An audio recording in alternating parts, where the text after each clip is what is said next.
এর আগে দেখেন হেফাজতে কারা মারা গেছে, বেশিরভাগ ছাত্র কিন্তু মাদ্রাসার, তাই না? আমাদেরকে শেখানো হয়েছে তাদেরকে অবহেলার চোখে দেখার জন্য। তো আমাদের যারা মধ্যবিত্ত, শহরে মধ্যবিত্ত, তাদের খুব একটা গায়ে লাগেনি।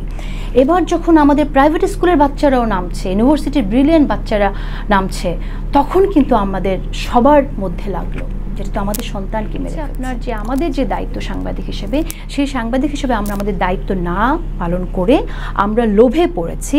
আমরা ডিজিএফআই যা বলেছে আমরা তাই করেছি, আমরা সুবিধা নিয়েছি এবং সুবিধা নিয়ে আমরা বলেছি ভাই আমার তো বাচ্চা আছে, বউ আছে, আমার তো ভাই না শুনলে আমি বাঁচবো কিভাবে। নিয়ন্ত্রণের নামে যে ধরনের নিপীড়নমূলক আইন আছে সেগুলো নিয়েও কথা বলতে হবে, এগুলো আমার মনে হয় সংশোধন করতে হবে, কিছু কিছু আইন বাতিল করতে হবে। সো গণমাধ্যমের জন্য একটা স্বাধীন কমিশন দরকার এবং সেখান থেকে আমার মনে হয় যারা আছেন গণমাধ্যম ব্যক্তিত্ব সবাই বসে সিদ্ধান্ত নিতে পারবেন যে আসলে এই প্রেক্ষিতে এখন আমরা কিভাবে কাজ করব, বিশেষ করে অনলাইন।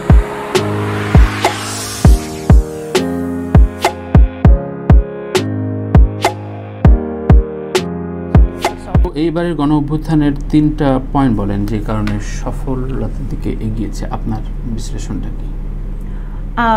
প্রত্যেকটা মানুষ এটার সাথে একাত্মতা ঘোষণা করেছে এবং ফ্যাসিস্ট সরকারের মুখ আসলে উন্মোচিত হয়েছে আমাদের মধ্যবিত্তের কাছে। আমাদের যারা, আরও একটা বিষয় আমি খুবই গুরুত্বের সাথে বলতে চাই, দেখেন এবার যেটা হয়েছে আমাদের এখানে, এর আগে আমরা গণমাধ্যমে এভাবে সামনে না আসলেও আমরা জানি যে হেফাজতের শাপলা চত্বরের ঘটনায় প্রচুর মানুষ, ওখানেও একটা গণহত্যা হয়েছে, ওখানেও অনেক মানুষকে মারা হয়েছে, এর আগে বিডিআর কিলিং হয়েছে। তো আমি যেটা বলতে চাইছিলাম সেটা হচ্ছে যে নোশনটা কি আসলে, আপনি মূল যে তফাৎটা আপনি বলছেন সেটা জানতে চাইছিলেন। তো এর আগে দেখেন হেফাজতে কারা মারা গেছে, বেশিরভাগ ছাত্র কিন্তু মাদ্রাসার, তাই না? আমাদেরকে শেখানো হয়েছে তাদেরকে অবহেলার চোখে দেখার জন্য। তো আমাদের যারা মধ্যবিত্ত, শহরে মধ্যবিত্ত, তাদের খুব একটা গায়ে লাগেনি। এবার যখন আমাদের প্রাইভেট স্কুলের বাচ্চারাও নামছে, ইউনিভার্সিটির ব্রিলিয়েন্ট বাচ্চারা নামছে, তখন কিন্তু আমাদের সবার মধ্যে লাগলো, যেটা তো আমাদের সন্তানকে মেরে ফেলছে। আচ্ছা, এটা একটা অনেক বড় কারণ আমি মনে করি যে সবাই যে কারণে একাত্মতা ঘোষণা করলো। আর এর আগে তখন এটা সংযুক্ত হলো আর কি, কিন্তু এর আগে যে বিপ্লবের জন্য যে শর্তগুলো দরকার সেই শর্তগুলো তো অবশ্যই ছিল সেখানে। তো এবারে একটু আসি আপনার দীর্ঘদিনের অভিজ্ঞতা, এবং আপনি গণমাধ্যমের সাথে দারুণভাবে অতপ্রতভাবে জড়িত। গণমাধ্যম ফরাসি বিপ্লব বলি বা হিটলার নাচির জায়গা থেকে বলি, গণমাধ্যম প্যারালাল প্রতিবাদ বিদ্রোহ যে করেনি তা না, কিন্তু একেবারে সামগ্রিকভাবে দলগত হয়ে যাওয়া এবং এই যে বিভিন্ন প্রেস মিটে যে তেলাঞ্জলির যে প্রক্রিয়াটা এবং একবারে নস্যাৎ হয়ে যাওয়ার এই বিষয়টা আপনি কিভাবে মূল্যায়ন করবেন? কি একেবারে সাংবাদিকতার অবক্ষয়, নাকি ব্যবসায়ীকে সাংবাদিক হিসেবে রূপান্তর করার বিষয়টা? এবং এ থেকে আদৌ অনেকে বলছেন যে এই বিষয়টা আদৌ আড়মোড় ভেঙে উঠতে পারবে কিনা, সেটা একটা বড় বিষয়, কারণ প্রতিষ্ঠান তো আসলে নষ্ট হয়ে যায়। এবং কিছুদিন আগে সম্পাদকদের সাথে একটা মিটিং হয়েছে, সেখানেও আলোচনা হয়েছে যে এই বিষয় ঠিকঠাক একদম ফুললি আবার নতুনভাবে দাঁড়াতে পারবে কিনা, কি বলেন?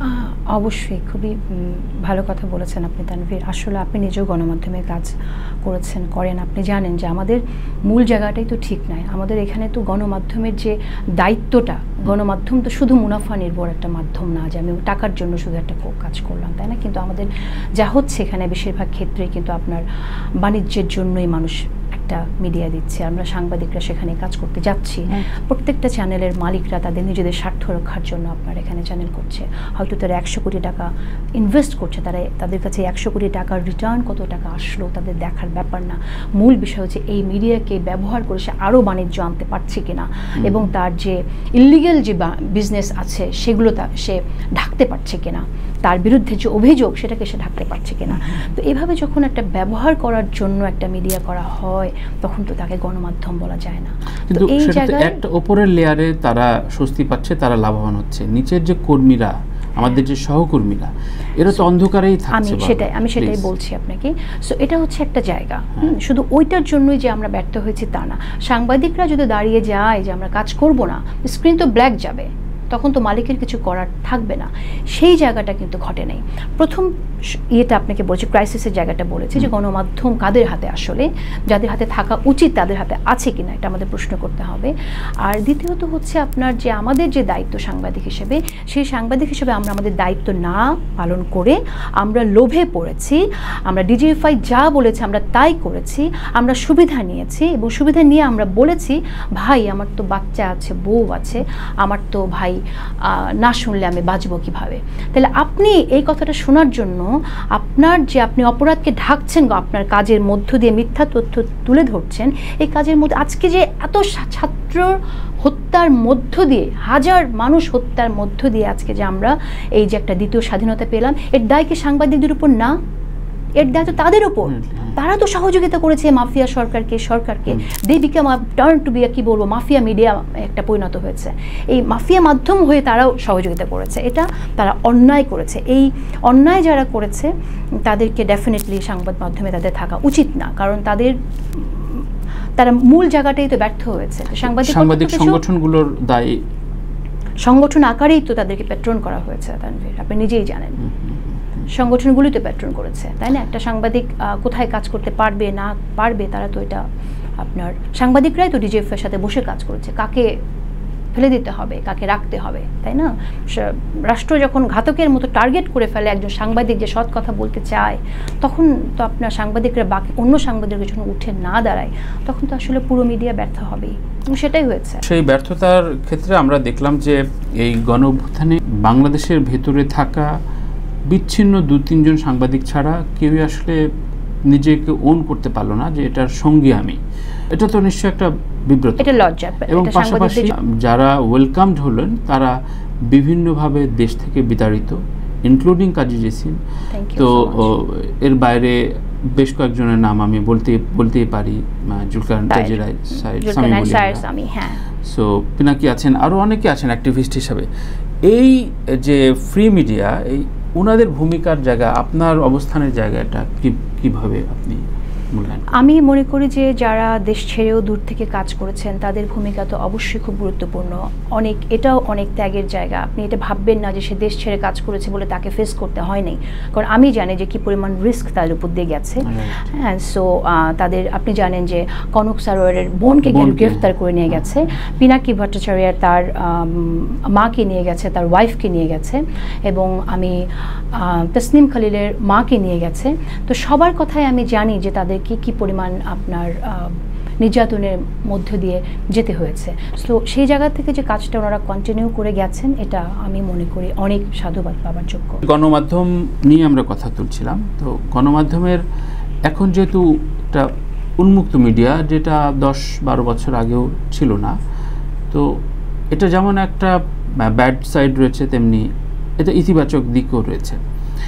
সামনের দিন আমরা খুব সংস্কারের কথা বলছি, সামনের দিনে এই বিষয়গুলো, সেটা ফেসবুক মিডিয়াম বলি কিংবা অনলাইন মিডিয়াম বলি, এই নিয়ন্ত্রণ রাখা এবং অনিয়ন্ত্রিতভাবে সুন্দরভাবে সাজানো, এটা খুবই সাংঘর্ষিক কথা আর কি। কেউ বলছেন যে এটাকে নিয়ন্ত্রণ করা উচিত, তো নিয়ন্ত্রণ শব্দটা তো খুব ফ্যাসিস্ট শব্দ, মানে নিয়ন্ত্রণ করার বিষয়টা। আবার কেউ বলছেন যে নিয়ন্ত্রণহীন গণমাধ্যম অনেক ভুলভাল গুজব ছড়ায়, যেটার ভিতরে আমরা এখনও প্রতিদিন ডক্টর ইউনূসকে নিয়ে কমপক্ষে 20টা পোস্ট হয়, নানান উদ্ভট নিউজ। তো এটার আসলে কোনো গাইডলাইন খুব জরুরি কিনা, এই বিষয়গুলো আমরা অনিয়ন্ত্রিত অবস্থায়। আমি হ্যাঁ, ঠিক বলেছেন আপনি, যে আমার মনে হয় যে এখানে নিয়ন্ত্রণ শব্দটা সাউন্ডস রিয়েলি ব্যাড, কারণ আমরা নিয়ন্ত্রণের বিরুদ্ধে আমরা দাঁড়াতে চাই, কিন্তু at the same time we have to make sure যাতে করে আমরা ভুল তথ্য মানুষের কাছে না যায়, রিউমার ছড়িয়ে মানুষের ক্ষতি না হয়। কারণ একটা মানুষের, আপনি যখন এই স্বাধীনতা দিচ্ছেন বা একটা মানুষের বিরুদ্ধে রিউমার ছড়ানো হচ্ছে, সেই মানুষকে ক্ষতিপূরণ দেওয়ার দায়টা কার উপর বর্তাবে, সেটা আমাদের চিন্তা করতে হবে। ওই দায়টা কার উপর বর্তাবে সেইটা যদি আমরা বুঝতে পারি, তখন আমার মনে হয় যে এটা আলটিমেটলি নিয়ন্ত্রণ করা যাবে। কারণ একটা বিষয় খুব থাকা দরকার, মানে পরিষ্কার থাকা দরকার, সেটা হচ্ছে যে ভুল তথ্য ছড়ানোর দায়টা কিন্তু আমি যদি ছড়াই, সে দায়টা আমারই নিতে হবে। এটা আমাদের একটা প্রথম জিনিস আমাদের মেকশিওর করতে হবে। আরেকটা জিনিস হচ্ছে যে নিয়ন্ত্রণের নামে যে ধরনের নিপীড়নমূলক আইন আছে সেগুলো নিয়েও কথা বলতে হবে। এগুলো আমার মনে হয় সংশোধন করতে হবে, কিছু কিছু আইন বাতিল করতে হবে। সো গণমাধ্যমের জন্য একটা স্বাধীন কমিশন দরকার, এবং সেখান থেকে আমার মনে হয় যারা আছেন গণমাধ্যম ব্যক্তিত্ব সবাই বসে সিদ্ধান্ত নিতে পারবেন যে আসলে এই প্রেক্ষিতে এখন আমরা কিভাবে কাজ করব। বিশেষ করে অনলাইন মিডিয়া নিয়ে আমাদের চিন্তা করতে হবে, এবং ব্রডকাস্ট মিডিয়ার ক্ষেত্রেও আপনার সাংবাদিকরা সত্যিকার অর্থে কি করে তাদের হাতে ক্ষমতা থাকে সত্যিকার সত্য তথ্য মানুষের কাছে তুলে দেওয়ার জন্য মালিক নির্ভর সাংবাদিকতা না করে, ওটাও একটু ভাবা দরকার।